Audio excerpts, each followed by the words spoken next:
Akak rasa nak botak pun ada. Okey. Assalamualaikum Kak. Okey, penonton saya nak tahu dulu nama Kak siapa? Boleh panggil Kak Fida. Kak Fida. Okey, Kak Fida umur berapa? 47 dah. 47 lah. Okey, Akak memang asal sini ke? Akak asal Kuantan tapi kahwin dengan orang sini. So dah lama lah duduk sini. Oh, ada dekat 20 tahun? Ada 20 tahun juga lah. Okey. Kat rambut gugur, memang teruk lah. Kalau dekat bilik air tu kan penuh. Memang penuh? Setiap kali cuci rambut memang nak? Biasa memang macam tu lah. Akak rasa nak botak pun ada. Okey. Bila Akak start ada masalah rambut gugur ni? Lepas bersalin anak yang last tu 15 tahun dah. Memang kerap gugur. Tapi biasa kalau gugur akak akan potong, bagi pendek dia kurang. Okey. Bila last Akak buat treatment rambut? Akak tak ada. Akak biasa beli set-set kan.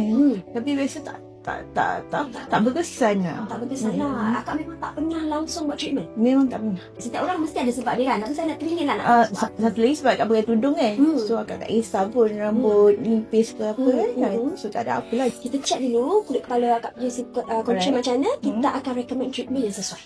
Okay. Akak, kenapa Akak tak datang dari awal? Kenapa ni? Saya dah check tadi. Akak punya kulit kepala memang Akak ada masalah rambut gugur yang agak serius juga lah. Nasib baik Akak datang awal. Kalau tak memang saya kena bawa Akak pergi hospital. Saya tak main-main sangat. Saya serius. Hari ni kita ada satu treatment. Okay, kita selesaikan masalah kulit kepala Akak dulu.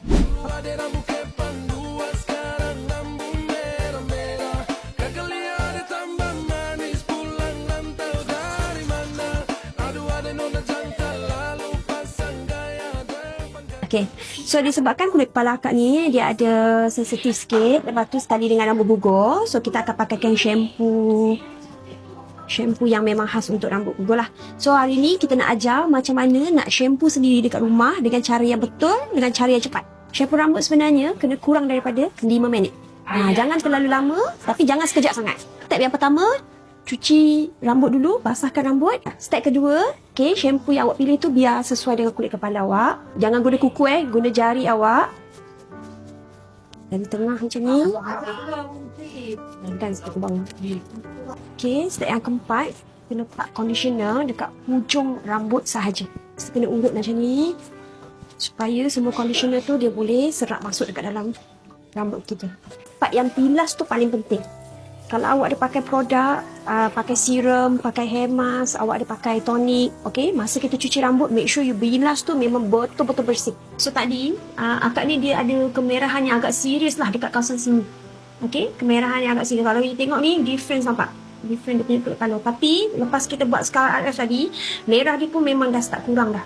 Even dia punya kulit kepala pun kalau you nampak, dia dah clear. Dia tak macam kuning-kuning tadi. Ni dia dah nampak putih. Nampak warna kulit kepala dia yang sebenar. Wah, ringan betul kepala Kak tau. Boleh terbang je nak. Boleh terbang. Lepas ni, jangan lagi Akak letak diri Akak dekat nombor 2.